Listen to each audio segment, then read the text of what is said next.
Are you willing to lose love to build a legacy? Lessons from Napoleon. There is a famous quote by Napoleon Bonaparte that once stunned the world. Women are nothing but machines for producing children. It sounds cruel, even insulting, but if we take a step back and look deeper into the context, perhaps it is not a criticism, but a cold comment from a man who has risked everything to reach the pinnacle of power. Because when you start on the journey of greatness, you will quickly realize the first thing that gets left behind is stability. Great men, they don't just show up, they get burned.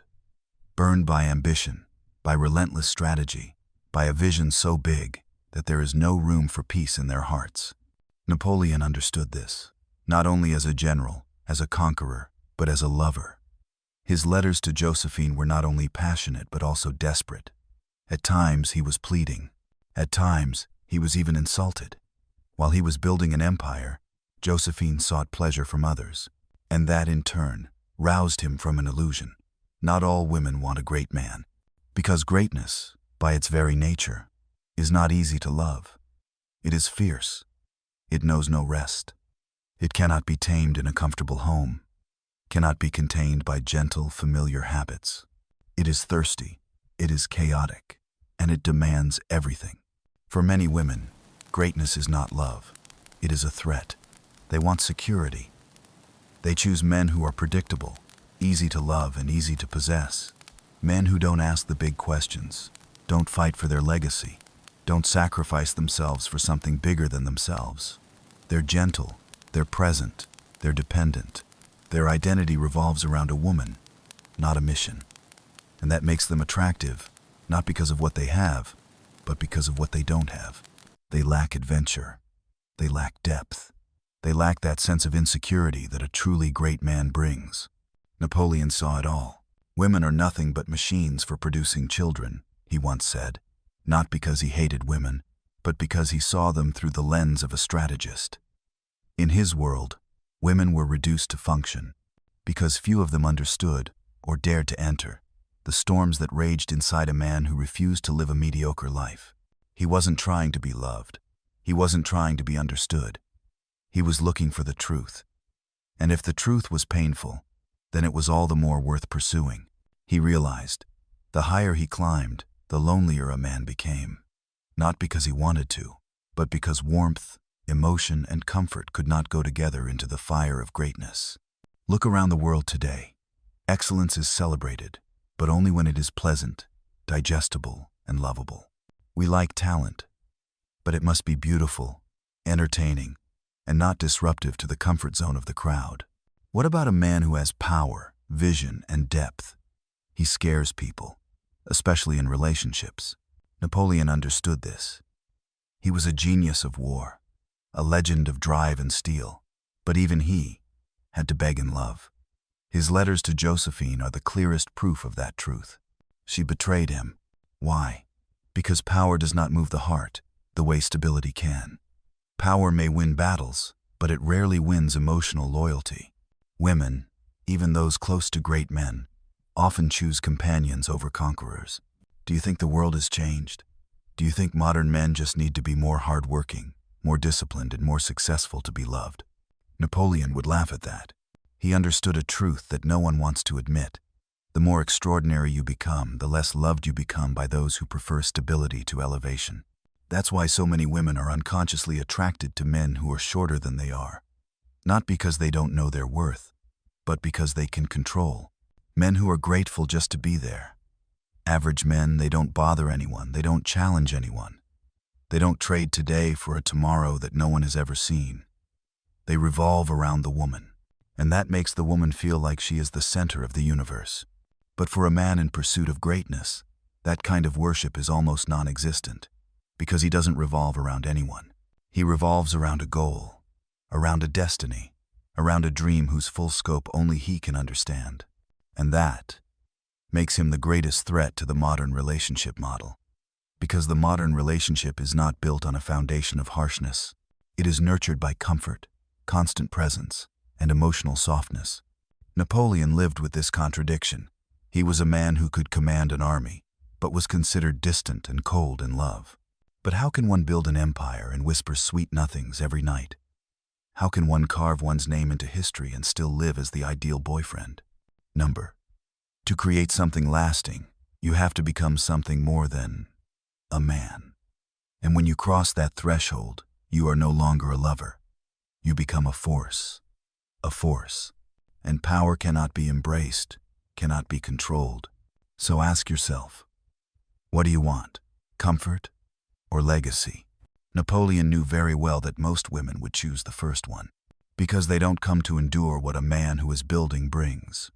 The lack of presence, the long sleepless nights, the cold moments when you have to choose to do instead of love. Any man who has ever come home after giving his all, mind, time, soul to a vision, only to find the woman beside him doesn't understand the sacrifice, knows how Napoleon felt.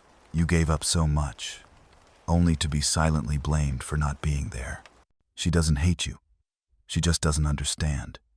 Your focus makes her feel distant. Your ambition is mistaken for arrogance. And your silence, which you use to gnaw at your direction, is taken as lack of interest. But what's the truth? Men like Napoleon weren't born to please.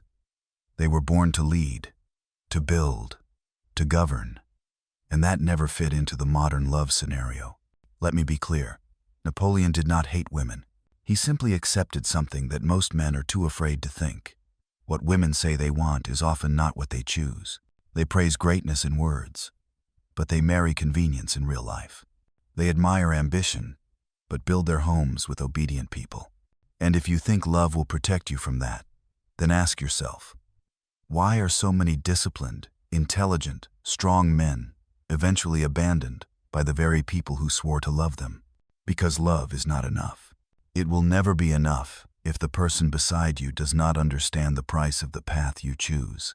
Because to walk the path of a disciplined man is to accept sleepless nights, years of ridicule, doubt, and isolation. It is to accept grinding bones against stone, shedding blood every day, just to keep the fire burning in the heart. But when the fight never stops, when you keep climbing without stopping by the side of the road to rest, they begin to resent the fire that once made them admire you. That is why Napoleon no longer believed in ideal love. Not because he could not love, but because he understood that love rarely kept up with the pace of destiny. A man who chooses destiny will also choose loneliness. It is the oldest prize. You can have power or peace, but very rarely can you have both. You can either own her heart or own the world, not both.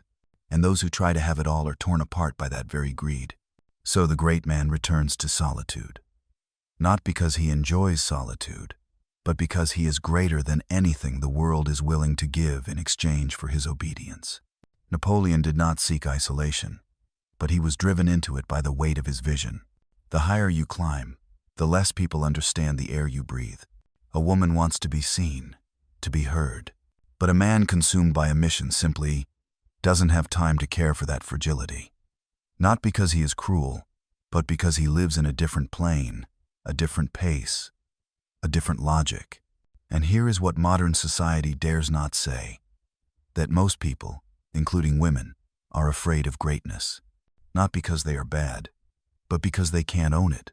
It cannot be tamed. It cannot be predicted. A man who serves something higher than love is a man who cannot be controlled. And the world doesn't know what to do with such a person. So they label him toxic, unavailable, can't listen. Of course he wasn't listening. He was busy, rewriting history. So, in the end, what is the truth?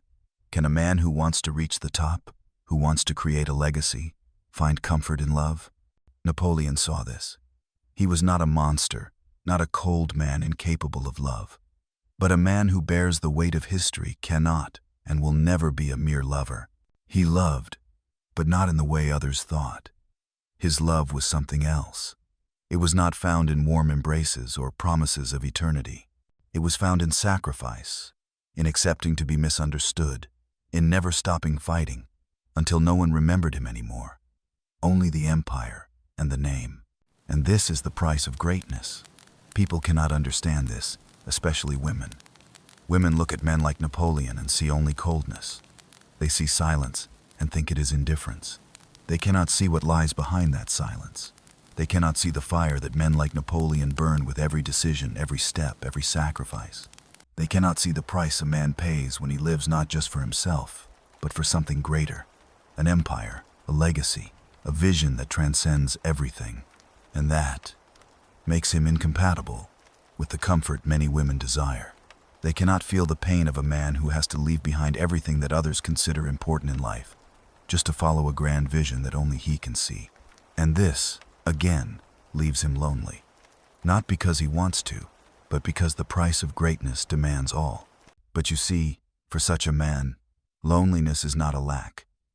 It is not a lack of love, care, or warmth. It is a choice, because he has chosen a different path. This path does not have the love that others desire, but it has something that others cannot understand: a legacy. Such a man, though he may not be loved in the way society expects, will be remembered forever. History will not forget his name. Others may follow the path of comfort, of easy love, but will never have their names engraved on the tablet of history. They are mere ghosts who pass by, leaving no trace but their satisfaction. That was the truth that Napoleon had to accept. When a man chooses to follow the path of greatness, he cannot find warmth in relationships like other men. He cannot stop just because someone needs him. He cannot live just for sweet words, cannot stop for short-term satisfaction. Because if he does, he will give up everything he has built. And that price cannot be paid. You may want to love, but to walk the path of greatness, you must accept loneliness. And that is what modern society refuses to acknowledge. They say you must have love. They say you must be cared for, you must be loved. But in reality, a great man must trade love for a greater vision. This is a bitter truth that no one wants to accept. And that is why great men, like Napoleon, walk alone. Not because they cannot love, but because they choose another path. It has no comfort, no tenderness, but it has greatness. And in the end, when everything is over, they will be the ones remembered. Others will forever be just shadows, while great men will be the names engraved in history. So if you are a man pursuing greatness, understand this: you will not be loved like other men. You will not be pampered, but you will be remembered. And if you accept the loneliness, accept the sacrifice, accept not being understood, you will create a legacy. And that is the greatest reward a man can receive. Because in the end, great men don't need love. They need something greater, a legacy, a name that will never be forgotten.